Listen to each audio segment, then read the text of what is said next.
त्या काळात इथे एक मोठा बेट होता. बेट म्हणजे खडक. हा किल्ला एक बेटावर बांधलेला आहे.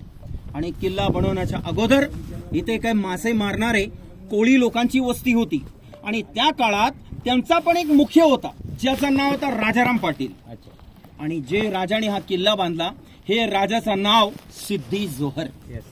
पण सिद्धी जोहर आपल्या भारतात एक नाही दोन आले. छत्रपती शिवाजी महाराज ह्यांच्या काळात जे सिद्धी जोहर होता ना तो मोगल होता ज्यांनी पनालगडच्या किल्ल्यावर वेढा घालून बसला होता. पनालगडवाला. आणि हा जंजिरा बांधणारा सिद्धी जोहर छत्रपती शिवाजी महाराजांच्या 500 वर्ष आधी हा दक्षिण आफ्रिकेहून आला होता. हे हबशी लोक होते. हबशी म्हणजे जसे काले नेग्रो असतात. बरं, हे भारतात आले कसे? हे व्यापारासाठी आले होते. आणि ह्या लोकांचा व्यापार काय होता? स्पायसीस म्हणजे गरम मसाला, मसाल्याचा व्यापार करायचे. जेव्हा सिद्धी जोहर इथे आला त्यांनी हा किल्ला बांधला. तर नुसतं किल्ल्यात नाही, नंतर हळूहळू इथल्या 3 तालुक्यावर राज केला त्यांनी. कोणते हे 3 तालुके? मुरुड, म्हसळा आणि श्रीवर्धन तालुका. हे किल्ल्याची सुरुवात 1118 मध्ये झाली होती. आणि 1140 ला जाऊन हा किल्ला त्या लोकांनी मुकम्मल केला. तर हा पूर्ण किल्ला बनवण्यासाठी त्या लोकांना किती वर्ष गेले? 22 वर्ष. किती? 22 वर्ष. आता 22 वर्ष लागण्याचं पण एक कारण होता. जसे दिवसामध्ये 12 तास असतात तर 12 तासामध्ये हा जे समुद्र आहे हे सेम सारखा नाही असते. बघा, समुद्राला दर दिवशी 6 तास भरती असते, नंतर 6 तास ओटी असते. तर जेव्हा पाण्याला भरती यायची ना तेव्हा ते लोक आतलं काम करायचे आणि ओटीचे 6 तास हे बाहेरचे बुर्ज बांधायचे. असे आत बाहेर करत करत त्यांना 22 वर्ष गेले. हे 22 वर्षात किल्ल्याला 22 बुरुज बांधले गेले. बुरुज म्हणजे हे बघा, हे गोल गोल याला बुरुज म्हणतात. आणि 22 एकर मध्ये हा किल्ला त्या लोकांनी कंप्लीट केला. बघा, किल्ल्याचं प्रत्येक जे बुरुज तुम्हाला दिसते ना हा 3 मजली आहे. म्हणजे हा किल्ला 3 फ्लोर मध्ये आहे. आणि प्रत्येक बुरुजाची हाईट, उंची किती आहे? 95 फीट या किल्ल्याची हाईट आहे.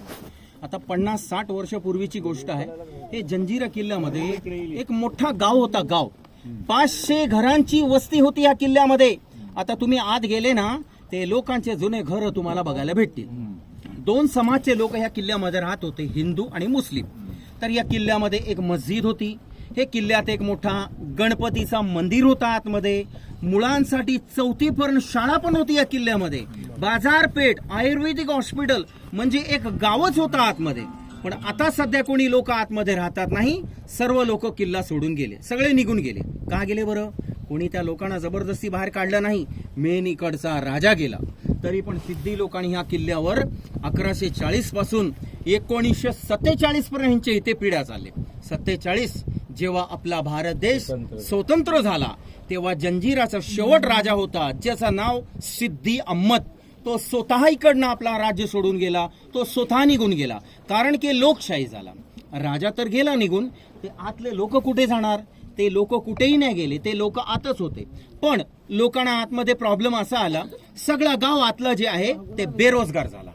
जेव्हा राजपाट होता त्या लोकांना आतमध्ये काम भेटायचा, त्या लोकांची रोजीरोटी चालायची. बेरोजगारीमुळे लोक नंतर कंटाळून किल्ला सोडून बाहेर निघाले. शेवट 1972 ह्या किल्ल्यात फक्त 4 घरांची फॅमिली बाकी होती. नंतर ते लोक पण निघाले. हा पूर्ण किल्ला 1972 ला खाली झाला. तेव्हापासून आजपर्यंत कोणी लोक आतमध्ये राहतात नाही. बरं, हे लोक गेले कुठे? आज इथले 40% लोक त्या मुरुड शहरमध्ये राहतात, हे डोंगराच्या पलीकडे. आणि 60% लोक आता जिकडनं आपण तिकीट काढून आले हे समोरचा गाव, हे गावाला म्हणतात राजपुरी, हे समोरच्या गावात राहतात ते लोक. बरं, त्या काळात जसे लोकांचे आतमध्ये घर होते आता तुम्ही जाऊन पहा तसं काही नाही राहिलं. पडझड जास्त झाली.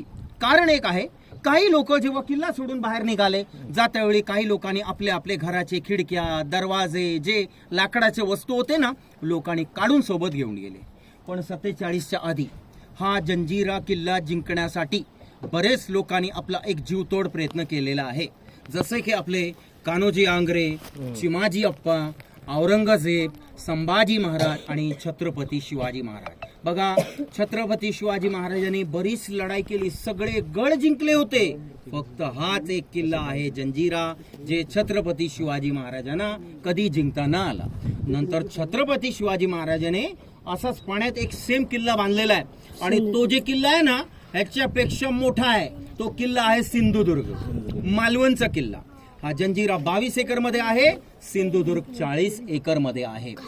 जेव्हा इथे सिद्धी कासमचा राजपाट होता त्या काळात हे इथल्या खाडीमध्ये छत्रपती संभाजी महाराज आले. आता छत्रपती संभाजी महाराजांनी डायरेक्ट या किल्ल्यावर हल्ला नाही केला होता. ते आणि त्यांचे सैनिक 8-10 रात्रपर्यंत कंटिन्यू इथून तिथपर्यंत म्हणजे आतमध्ये पोहोचण्यासाठी काय केलं, हे इथे मध्ये खाडीमध्ये समुद्रामध्ये मोठे मोठे दगड टाकले, ज्याला सेतू म्हणतात. सेतू टाकला. पण पुढे समुद्र खोल होता, त्यांना ते सेतू टाकायचं काम अर्धा सोडावे लागला. आज पण जेव्हा अमावस्या पौर्णिमा